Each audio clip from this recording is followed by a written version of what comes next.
Gracias por acompañarnos una vez más. El estudio esta semana destaca 3 principios centrales que caracterizan la gran controversia. Número 1, el carácter de Dios es amor y justicia. Número 2, el único camino a la salvación se basa en su amor y justicia. Y número 3, los primeros 2 principios surgen de una sola fuente, la revelación de Dios manifestada en Jesucristo y las Sagradas Escrituras. Resulta que durante la época medieval, estos 3 principios parecían estar sumergidos para siempre en la propia oscuridad del diablo y nunca más serían defendidos ni proclamados. Eso es lo que parecía. Pero Dios llamó a varios grandes guerreros, los reformadores, para que se levantaran en medio del campo de batalla y alzaran una vez más el estandarte de la verdad de Dios. Estos guerreros eran pocos, pero la escasez en las filas de los reformadores pretendía mostrar que el movimiento no era humano, sino divino, tanto en sus orígenes como en sus operaciones. Es decir, nosotros que estamos del lado de Dios en la gran controversia, no estamos ganando la batalla por nuestra sabiduría, por nuestra fuerza. Es un acto de Dios. Obtenemos la victoria en el gran conflicto solo cuando demos testimonio de lo que la palabra de Dios proclama y lo que el poder de la gracia de Dios puede hacer y hace por nosotros y en nosotros. Por estas razones, los reformadores entendieron que su misión era proclamar las 5 grandes solas. Sola Escritura, o sea, solo la Escritura. Sola Gratia, solo la gracia. Sola Fide, o sea, solo la fe. Solus, o solo Cristo, o solamente Jesús. Soli Deo Gloria, solo la gloria para Dios. Los grandes solos. Ve por tu Biblia y en un momento más regresaré.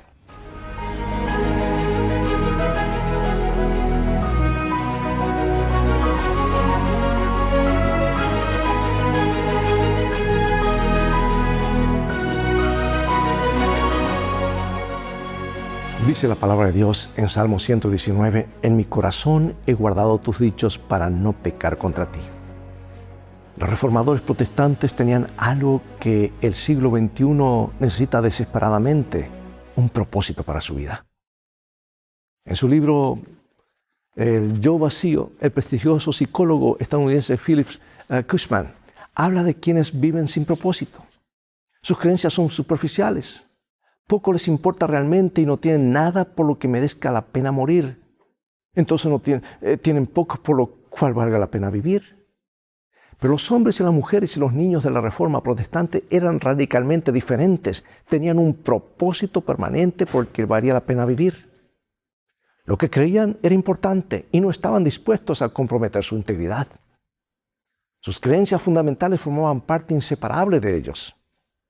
Por eso negar estas creencias era negar su propia identidad. Ante la muerte misma tenían paz interior. Bueno, el estudio esta semana, con ejemplos de la Reforma, exploraremos de qué manera las enseñanzas transformadoras de las Escrituras ofrecen la base para un propósito auténtico y un verdadero significado para la vida. Porque después de todo, comprender estas verdades eternas nos preparará para la crisis final en el gran conflicto entre el bien y el mal. La batalla que libraron los reformadores aún no ha terminado y nosotros hemos sido llamados a retomarla donde ellos lo dejaron.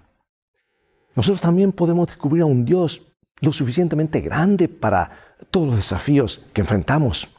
Un Dios que da sentido y propósito a nuestra vida como nada en el mundo. Amados, la Biblia era el fundamento de la fe de los reformadores y la esencia de su enseñanza. Comprendieron que estaban tratando con la inspirada palabra de Dios que vive y permanece para siempre. Y así que atesoraban cada palabra. Y a medida que leían sus páginas con todas sus limitaciones y aún copiándolas a mano y creían en sus promesas, su fe se fortalecía y su valor se renovaba. Leo de este párrafo hermoso comentando lo que ocurría. Dice, así sucede con todas las promesas de la palabra de Dios. En ellas nos habla a cada uno en particular y de un modo tan directo como si pudiéramos oír su voz. Por medio de estas promesas, Cristo nos comunica su gracia y su poder. Son hojas de aquel árbol que es para la sanidad de las naciones. Recibidas y asimiladas serán la fuerza del carácter, la inspiración y el sostén de la vida. Las Escrituras irradian gozo a nuestro dolor, esperanza a nuestro desaliento, luz a nuestra oscuridad. Dan dirección a nuestra confusión, dan certeza a nuestra perplejidad, dan fortaleza a nuestra debilidad y también sabiduría a nuestra ignorancia. Cuando meditamos sobre la palabra de Dios y confiamos por fe en sus promesas, el poder vivificador de Dios vigoriza todo nuestro ser físico, mental, emocional y espiritualmente somos enriquecidos. Por eso los reformadores saturaban su mente con las Escrituras. Vivían por la palabra y muchos de ellos murieron por la palabra. No eran cristianos casuales, complacientes y descuidados, con una vida devocional superficial. Sabían que sin el poder de la palabra de Dios no resistirían las fuerzas del mal dispuestas contra ellos. Y qué persecución vivían en esos días. La pasión de Juan Wycliffe era traducir la Biblia al inglés a fin de que la gente común pudiera leerla y entenderla. Como eso era ilegal, fue juzgado por su fe, condenado como hereje y sentenciado a muerte. Y en su juicio, Wycliffe hizo un serio llamado. Y esto está en el libro Conflicto de los Siglos, donde habla mucho acerca de historia y dice: ¿contra quién pensáis que estáis contendiendo?, dijo al concluir. ¿Con un anciano que está ya al borde del sepulcro? No, contra la verdad que es más fuerte que vosotros y que os vencerá. Las últimas palabras de Wycliffe se cumplieron cuando la luz de la verdad de Dios disipó la oscuridad de la Edad Media. Yo pregunto, hermano y hermana, ¿de qué manera te han consolado las Escrituras en tiempos de prueba? ¿Son una luz en tu camino? ¿Son la fortaleza de tu vida? Vamos a ver qué nos dicen los siguientes pasajes acerca de la confianza que tenía Pablo a pesar de los desafíos que enfrentaba al proclamar la verdad de la palabra de Dios. ¿Y qué desafíos tuvo él en la vida? Dice así: por lo cual, teniendo nosotros este ministerio según la misericordia que hemos recibido, no desmayamos. Antes bien renunciamos a lo oculto y vergonzoso, no andando con astucia ni adulterando la palabra de Dios, sino por la manifestación de la verdad, recomendándonos a toda conciencia humana delante de Dios. Pero si nuestro evangelio está aún encubierto, entre los que se pierden está encubierto, en los cuales el Dios de este siglo cegó el entendimiento de los incrédulos, para que no les resplandezca la luz del evangelio de la gloria de Cristo, el cual es la imagen de Dios. Porque no nos predicamos a nosotros mismos, sino a Jesucristo como Señor, y a nosotros como vuestros siervos por amor de Jesús. Porque Dios, que mandó que de las tinieblas resplandeciese la luz, es el que resplandeció nuestros corazones para iluminación del conocimiento de la gloria de Dios en la faz de Jesucristo. Mas a Dios gracias, el cual nos lleva siempre en triunfo en Cristo Jesús, y por medio de nosotros manifiesta en todo lugar el olor de su conocimiento. Y decimos, wow, qué palabras. El apóstol Pablo enfrentó dificultades abrumadoras en su tarea de difundir el evangelio y no tenía las comodidades que hoy tenemos. Sin embargo, tenía la confianza de que la palabra de Dios acabaría triunfando, porque, como dijo, nada podemos contra la verdad, sino solo en favor de la verdad. Los reformadores se enfrentaron a pruebas similares. No obstante, por fe permanecieron fieles a la palabra de Dios. Un ejemplo de valentía frente a las probabilidades aparentemente abrumadoras es William Tyndale. El mayor deseo de Tyndale era dar a Inglaterra una traducción exacta y legible de la Biblia. Escucha esta historia. Decidió traducir la Biblia a partir de los idiomas originales y corregir algunos de los errores de la traducción de Wycliffe que tenía ya 200 años. Finalmente, Tyndale también fue arrestado y juzgado. Muchos ejemplares de su versión de la Biblia impresas en Worms, Alemania, fueron confiscadas y quemadas públicamente. Y su juicio tuvo lugar en Bélgica en el año 1536. Fue condenado a la hoguera por herejía. Sus verdugos lo estrangularon mientras lo ataban a la hoguera y luego quemaron su cuerpo. Sus últimas palabras fueron pronunciadas con celo a viva voz y se describen como: Señor, abre los ojos del rey de Inglaterra. Y Dios respondió milagrosamente a la oración de Tyndale.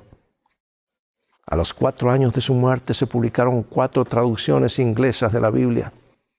En 1611 se imprimió la versión bíblica del rey Jacobo, o sea, la King James, basada en gran medida en la obra de Tyndale. Los 54 eruditos que elaboraron la obra se basaron mayormente en la anterior traducción inglesa de Tyndale. Una estimación sugiere que el Antiguo Testamento de la Biblia King James de 1611 es un 76% traducción de Tyndale y el Nuevo Testamento un 83%. En el 2011, la versión de King James celebró su 400 aniversario, superando el hito de los 1.000 millones de Biblias impresas, al haber sido traducida a 2.454 idiomas. Ha impactado a decenas de millones de personas en todo el mundo. El sacrificio de William Tyndale valió la pena, sin importar lo difícil que pareciera ni lo desafiante que fueran las circunstancias. Tyndale y sus colegas creyentes en la Biblia confiaban en que Dios estaba obrando según el propósito de su voluntad. La vida de este héroe de Dios fue determinante para la eternidad. Por eso pregunto, ¿de qué manera se aplican estos principios o estos textos a la vida de Tyndale? Piensa en tu propia vida y en tu impacto sobre los demás. ¿Qué estímulo te dan estos textos que vamos a leer a continuación de la oportunidad que tienes de influir sobre los demás para la eternidad? Daniel 12 y Apocalipsis 14.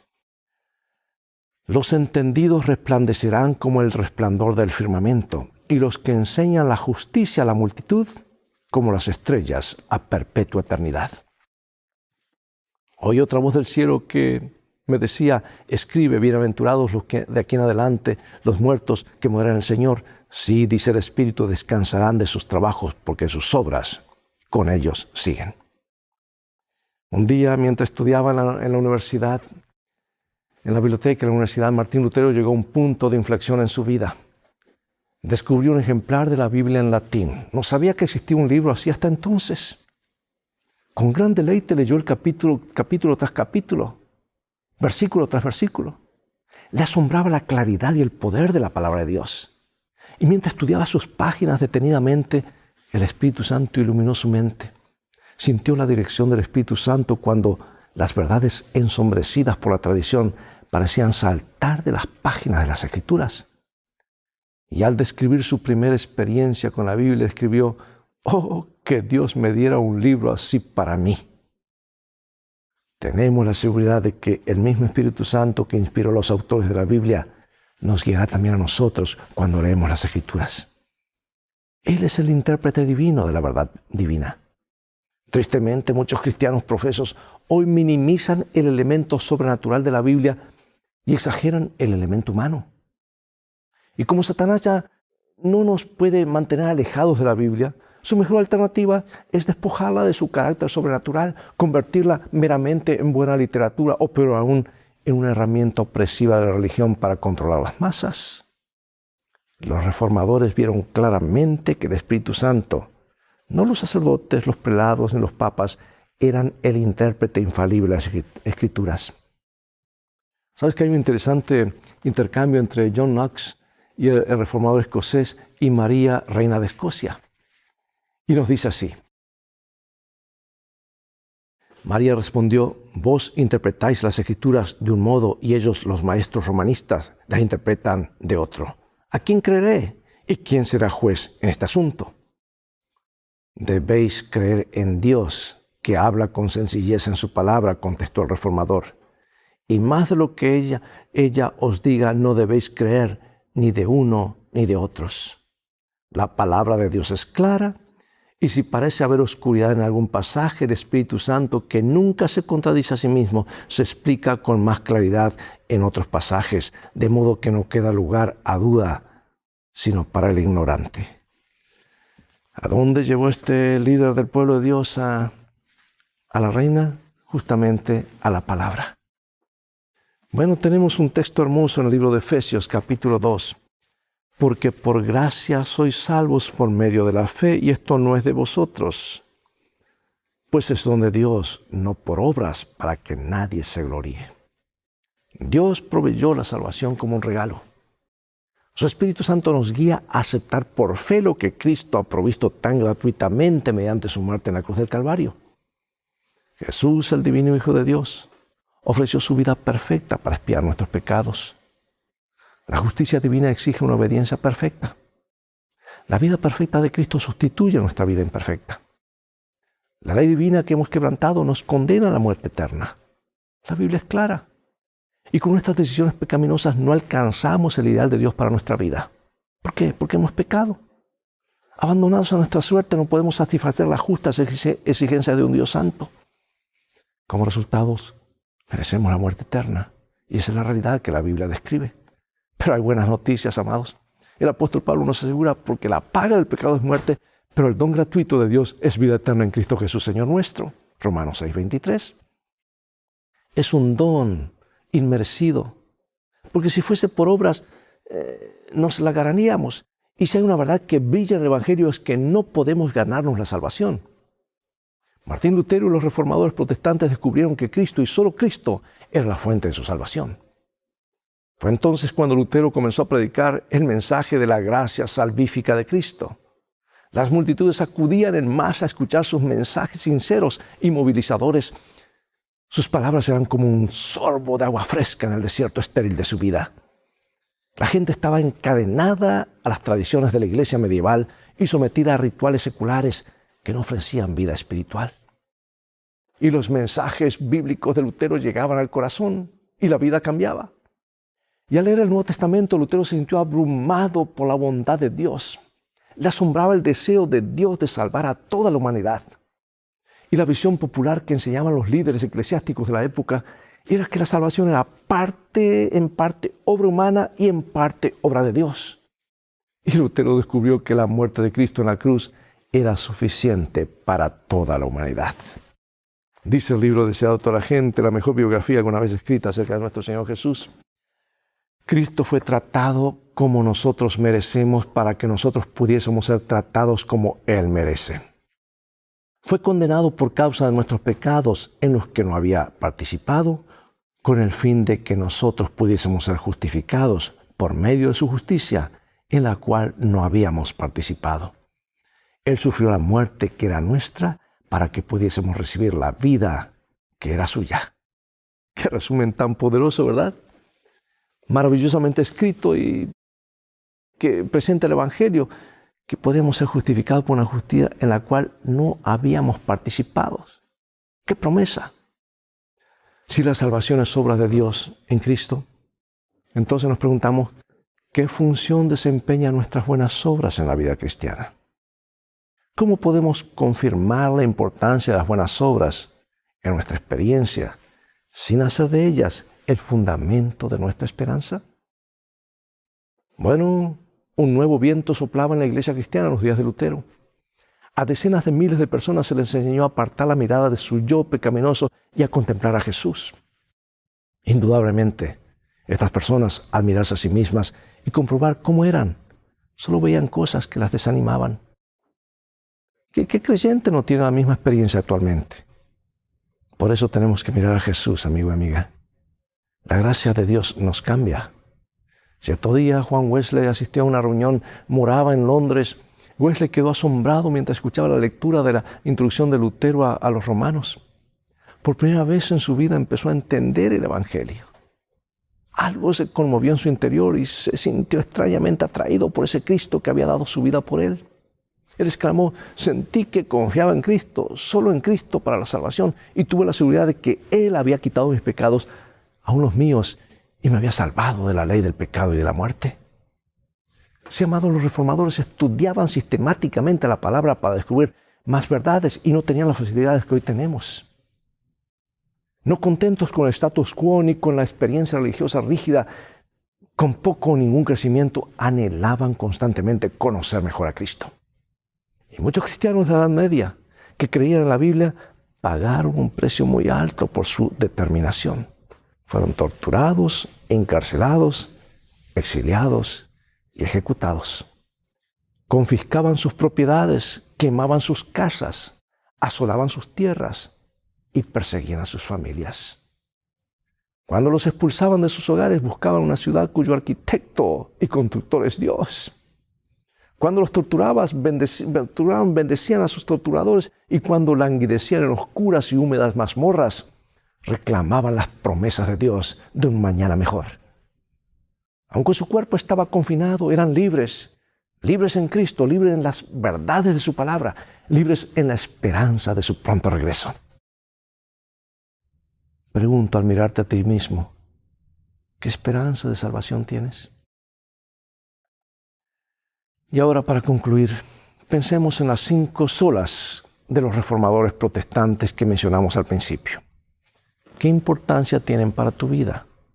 ¿Qué relevancia tienen también para las religiones y culturas que te rodean?